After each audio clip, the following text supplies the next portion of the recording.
Iran যুদ্ধের ১৭তম দিনে যুক্তরাষ্ট্র ও ইসরায়েলের যৌথ বিমান হামলা আরও জোরদার হয়েছে। পশ্চিম ইরান, ইস্পাহান, তেহরান ও খার্গো দ্বীপে একের পর এক তাণ্ডব চালানো হচ্ছে।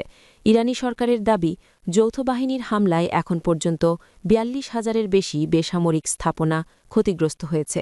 শত শত শিশুসহ হাজার হাজার মানুষ নিহত ও আহত। ইস্পাহানে আইআরজিসির একটি এয়ারবেজ ও ফ্যাক্টরিতে হামলায় অন্তত ১৫ জন নিহত হয়েছে। তেল আবিব দাবি করছে ২ জন সিনিয়র কমান্ডারকে নিশ্চিহ্ন করা হয়েছে। অন্যদিকে ইরানের পাল্টা আক্রমণ অব্যাহত আছে। হরমুজ প্রণালীতে জাহাজে হামলা, সংযুক্ত আরব আমিরাতের আল ধাসরা মার্কিন ঘাঁটিতে ড্রোন ও মিসাইল আক্রমণ, দুবাইয়ের কাছে তেল স্থাপনায় আগুন লেগেছে।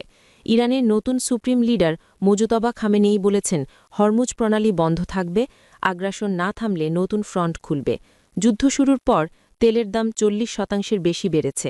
বিশ্ব অর্থনীতিতে আতঙ্ক ছড়িয়ে পড়েছে। যুক্তরাষ্ট্রের প্রেসিডেন্ট ডোনাল্ড ট্রাম্প বলেছেন, ইরান হারছে, যুদ্ধ তখনই শেষ হবে যখন আমি আমার হারে অনুভব করব। তবে ইরান বলছে তারা আত্মরক্ষার লড়াই চালিয়ে যাবে। ইসরায়েলের প্রতিরক্ষামন্ত্রী বলেছেন, যুদ্ধ চূড়ান্ত পর্যায়ে প্রবেশ করেছে।